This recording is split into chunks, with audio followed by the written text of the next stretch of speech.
Perintah Kaisar Naga. Jangan lupa like, komen, dan subscribe RD1 Channel. Bab 3281. Sial. Ketika Dev mendengar ini, dia langsung mengutuk. Emosi membutuhkan pemahaman tentang asal mula waktu. Mempelajari jari abadi ini dengan sia-sia tanpa memahami asal mula waktu adalah sia-sia.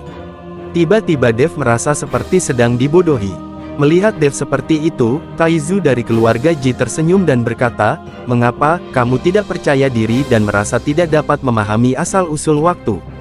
"Siapa yang mengatakan itu? Tentu saja saya memiliki kepercayaan diri, tapi kamu tidak menjelaskannya kepadaku sebelumnya. Aku merasa kamu menipuku." Dev tahu bahwa Taizu dari keluarga Ji pasti melakukan ini dengan sengaja. Jari abadi ini adalah keterampilan rahasiaku. Apakah menurutmu aku ingin mengajarkannya kepada orang lain dengan santai? Petik 2. Setelah berbicara, Taizu dari keluarga Ji mengulurkan tangannya dan menyentuh dahi Dev, dan nafas emas mengalir ke lautan Dev, kesadaran. Saya melihat ledakan di lautan kesadaran Dev, dan ada keterampilan ekstra dalam sekejap. Aku tidak menyangka masih ada orang yang terkurung di lautan kesadaranmu. Setelah memberikan jari abadi kepada Dev, Taizu dari keluarga Ji berkata kepada Dev, "Itu adalah seorang kultivator iblis. Tubuhnya dibunuh oleh saya, dan jiwanya dipenjarakan di lautan kesadaran saya." "Jelas Dev. Sekarang aku telah mengajarimu jari abadi. Adapun kapan kamu bisa menggunakannya, itu tergantung kapan kamu bisa memahami asal mula waktu." "Kemana kamu berencana pergi setelah meninggalkan keluarga Ji?" tanya Taizu dari keluarga Ji. "Keluarga Ji pergi ke Gunung Iblis Selatan," kata Dev jujur. "Gunung Tianmo adalah tempat yang sangat berbahaya. Ada banyak penggarap setan di tempat itu. Dikatakan juga bahwa Gunung Tianmo juga merupakan medan perang selama perang antara dewa dan iblis. Itu juga merupakan medan perang paling kejam di mana sebagian besar makhluk abadi mati. Ada legenda di kaki Gunung Iblis pada hari itu bahwa iblis besar dari dunia iblis kuno telah ditekan di bawah. Namun selama pertempuran antara dewa dan iblis, sisa jiwa iblis besar dilepaskan, makhluk abadi yang tak terhitung jumlahnya terbunuh. Sejak saat itu, puncak gunung itu diubah namanya menjadi Gunung Tianmo. Sangat banyak penggarap setan beristirahat dan memulihkan diri di Gunung Tianmo, dan itu menjadi tempat dengan penggarap setan paling banyak di dunia para dewa dan manusia. Taizu dari keluarga Ji mengikuti Dev dan berkata, "Apakah masih ada hal seperti itu?" Dev sedikit terkejut. Tampaknya iblis besar yang ditekan di bawah gunung ajaib hari itu jauh lebih kuat daripada iblis angin. Gumpalan sisa jiwa membunuh begitu banyak makhluk abadi. Jika ini adalah tubuh aslinya, itu akan menjadi hebat. Pegunungan iblis itu berbahaya, tetapi mereka juga disertai dengan peluang. Semakin besar bahayanya, semakin besar pula peluangnya. Jaga dirimu. Petik 2. Setelah Taizu dari keluarga Ji selesai berbicara, tubuhnya berangsur-angsur memudar, dan akhirnya dia menghilang.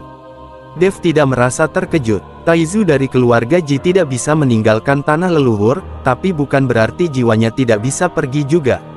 Jika benar, karena Taizu dari keluarga Ji tidak dapat meninggalkan tanah leluhur bahkan setengah langkah pun, mustahil bagi Taizu dari keluarga Ji untuk mengetahui begitu banyak hal dalam keluarga Ji. Setelah Taizu dari keluarga Ji yang tersisa, Dev memanggil Huo Feng dan Ji Yun untuk pergi diam-diam. Meninggalkan keluarga Ji, Ji Yun melihat kembali ke rumah besar keluarga Ji. Mungkin setelah pergi kali ini, dia tidak akan punya kesempatan untuk kembali. Tapi, Ji Yun sendiri juga tahu bahwa jika dia tinggal di keluarga Ji, dia hanya akan menjadi an-an seumur hidupnya. Tuan muda yang pendiam, tapi tidak seperti Dev, dia bisa mengalami banyak hal. Mungkin ketika Dev benar-benar naik, dia juga bisa naik ke dunia abadi bersama-sama. Seperti kata pepatah, satu orang bisa naik ke surga. Ketika dia berjalan keluar dari kota kuning dan biru, langit juga cerah. "Tuan Dev, kemana kita harus pergi selanjutnya?" Ji Yun bertanya pada Dev. "Pamanmu berkata bahwa ada susunan teleportasi di kota Zuhuang yang dapat mengarah ke wilayah selatan. Ayo pergi ke kota Zuhuang dulu," kata Chen Ping. "Tuan Dev, saya tidak kenal Zuhuang Cheng." Ji Yun tampak malu. Dia telah tinggal di wilayah utara, dan Ji Yun bahkan tidak tahu di mana letak beberapa kota dan negara kekaisaran di wilayah tengah. Dev melirik ke arah Huo Feng, yang dengan cepat menggelengkan kepalanya dan berkata, "Aku juga tidak mengenalmu, jangan lihat aku." Bab 3282. Ini memalukan. Tak satu pun dari mereka yang mengenal Zhu Huangcheng, jadi bagaimana mereka bisa duduk di susunan teleportasi? Tuan Dev, saya pikir pasti ada seseorang di kota Huanglan yang akan pergi ke kota Zhu Huang untuk membawa susunan teleportasi ke wilayah selatan. Jika tidak, kita dapat menemukan seseorang untuk membawa kita ke sana, kata Ji Yun. Tanda seru. Dev menggelengkan kepalanya. Dia akhirnya diam-diam keluar dari kota Huanglan. Jika dia kembali, dia pasti akan memberitahu Ji Lianjun bahwa dia akan diundang kembali untuk berhubungan seks dengan wanita keluarga Ji. Dev tidak akan melakukannya. Tepat ketika mereka bertiga bingung, suara yang jelas dan nyaring terdengar. "Kamu ingin pergi ke kota Zhu Huang? Aku akan mencarikan seseorang untukmu." Melihat Ji Meiyan berjalan keluar dari belakang mereka dan berkata, "Kakak." Ji Yun sedikit terkejut saat melihat Ji Meiyan. Dev juga tidak menyangka Ji Meiyan diam-diam mengikuti mereka keluar kota, dan terkejut dan berkata, "Nona Ji, mengapa kamu mengikutiku? Aku tahu kamu akan pergi, tidak bisakah aku mengantarmu?" Tanda tanya. Petik 2. Tidak peduli apa yang kita miliki tidak ada emosi, tapi bagaimanapun juga, aku memberikannya kepadamu untuk pertama kalinya, jadi kamu akan menjadi pria yang tidak akan pernah aku lupakan dalam hidupku. Jangan khawatir, aku tidak akan pernah melupakannya. Aku tidak mengganggumu, ikut saja denganku. Ji Mei setelah Yan selesai berbicara, dia berbalik dan berjalan menuju kota. Melihat ini, Dev hanya bisa mengikuti Ji Meiyan kembali ke kota. Ji Meiyan membawa Dev dan mereka bertiga ke halaman terpencil, lalu berjalan dan mengetuk pintu. Segera, pintu terbuka dan seorang gadis seumuran dengan Ji Meiyan keluar. Saat melihat Ji Meiyan, gadis itu tampak sedikit terkejut. "Meiyan, kenapa kamu ada di sini?" kata gadis itu, lalu menatap Dev dan mereka bertiga di belakang Ji Meiyan dengan waspada. "Jangan gugup, mereka bertiga adalah saudaraku," kata Ji Meiyan. Mendengar perkataan Ji Meiyan, gadis itu melonggarkan kewaspadaannya, menjauh dan berkata, "Silakan masuk." Ji Meiyan mengajak Dev dan yang lainnya, masuki halaman terpencil itu. Ketika mereka masuk, ada getaran di kehampaan, dan kemudian segala sesuatu di depan Dev dan yang lainnya berubah, mereka melihat keluar ke halaman yang sangat terpencil dan bobrok. Setelah masuk, ternyata itu adalah sebuah rumah bangsawan yang sangat mewah, dengan bangunan dan paviliun yang sangat indah di dalamnya. Ji Meiyan bertingkah sangat tenang, sepertinya dia pernah ke sini sebelumnya, tapi Dev dan tiga lainnya sedikit terkejut. Dev tidak menyangka ada dunia lain yang tersembunyi di halaman biasa ini. Siapa yang bisa menciptakan dunia sekecil itu dan hidup di dalamnya? Mungkinkah pemilik di sini mengetahui asal-usul ruang dan bisa membuka ruang? Melihat ketiga Dev dan yang lainnya, Ji Meiyan menjelaskan, "Ini adalah ruang yang telah terbuka. Anda tidak perlu gugup." Petik 2. Saudari, apakah ada ahli seperti itu di kota Huanglan yang bisa membuka ruang sendiri? Ji Yun sangat emosional. "Aku akan menjelaskannya padamu nanti." Setelah Ji Meiyan selesai berbicara, dia menyusul gadis itu tadi dan bertanya, "Qianan, apakah Paman Kai sudah pergi ke wilayah selatan baru-baru ini?" "Pergilah, dia seharusnya berangkat di dalam 2 hari berikutnya. Kali ini aku bersama ayahku." Kai Qianan mengangguk dan berkata, "Tiga temanku juga ingin pergi ke wilayah selatan, jadi aku khawatir itu tidak mungkin. Tidak apa-apa jika beberapa hari sebelumnya, tapi sekarang staf sudah diputuskan, aku khawatir tidak akan ada tempat." Kai Qianan tidak menunggu Ji Meiyan setelah selesai berbicara, dia berkata dengan ekspresi bermasalah. "Biarkan aku bertemu Paman Kai dulu," kata Ji Meiyan. Kai Qianan membawa beberapa orang ke aula dan kemudian pergi, mungkin untuk mencari ayahnya. Setelah Kai Qianan pergi, Ji Meiyan menjelaskan kepada Dev dan yang lainnya. Ruang ini tidak diciptakan oleh ahli manapun. Ia dibuat dengan senjata ajaib kuno. Dibutuhkan banyak batu spiritual untuk mempertahankan ruang ini, kata Ji Meiyan. Bab 3283. Sungguh menakjubkan bahwa senjata ajaib bisa memiliki kemampuan seperti itu. Mata Ji Yun penuh dengan rasa iri. Dev tidak terkejut. Beberapa senjata sihir kuno, senjata spiritual, atau artefak memiliki berbagai fungsi. Ini normal. Tapi bagaimana keluarga ini memperoleh senjata ajaib kuno membuat Dev sangat bingung. Ji Meiyan melihat keraguan Dev, jadi dia melanjutkan, pemilik keluarga ini bernama Kai Hongwei.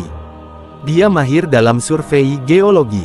Jadi selama bertahun-tahun, dia telah mengatur orang untuk pergi ke wilayah selatan untuk berburu harta karun. Dia sangat akrab dengan jalan menuju wilayah selatan. Petik 2. Orang Taobao seperti ini selalu mempertaruhkan nyawanya. Kudengar setiap kali mereka pergi berburu harta karun, banyak orang akan mati ketika mereka datang kembali.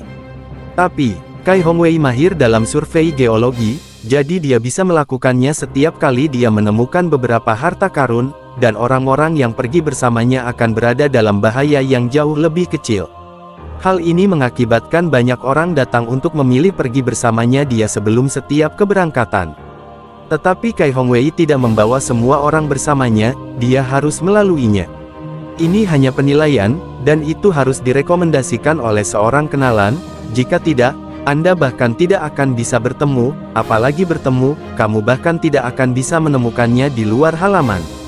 Tapi jangan khawatir, aku sudah mengenal putrinya Kai Qianan sejak kita masih kecil, jadi meskipun kursinya penuh, kalian bertiga tidak akan mendapat masalah. Apakah Kai Hongwei mendapatkan senjata ajaib yang membuka ruang ini? Tanya Dev. Mungkin, saya belum pernah melihatnya. Ruang ini baru dibuka beberapa tahun yang lalu. Mungkin dibeli dari luar. Ji Meiyan mengangguk dan berkata. Dev menjadi tertarik pada Kai Hongwei. Anda harus tahu bahwa dunia surga dan bumi ini berbeda dengan dunia sekuler. Ada banyak medan perang para dewa dan iblis di dunia surga dan bumi, dan tidak diketahui berapa banyak dewa dan iblis kuno yang hebat, kekuatan terkubur. Jika Kai Hongwei ini benar-benar memiliki survei geologi seni pelatihan akupuntur benar-benar sebuah bakat. Ngomong-ngomong, Kai Hongwei sama seperti perampok makam di dunia sekuler. Jika ingin mendapatkan harta karun itu, dia harus mencari tempat yang bagus dulu, itu cukup. Keponakan tertua, mengapa kamu punya waktu untuk datang ke rumahku hari ini? Kudengar banyak hal telah terjadi di keluarga Jimu dalam beberapa hari terakhir. Apakah ayahmu baik-baik saja? Saat suara ceria datang, Kai Hongwei melangkah masuk, tanda seru. Dari nada percakapan berikut Ji Meiyan, kita dapat mengetahui bahwa Kai Hongwei memiliki hubungan yang baik dengan Ji Lianjun.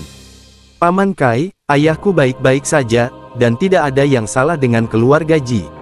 Aku datang ke sini hari ini untuk membawa beberapa teman, dan aku ingin mengikuti Paman Kai ke wilayah selatan, kata Ji Meiyan lugas.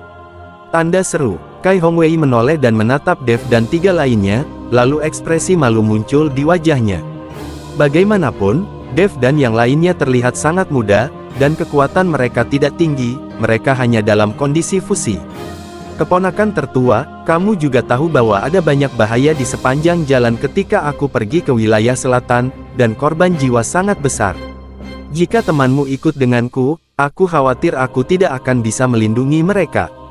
Kai Hongwei dengan sopan menolak.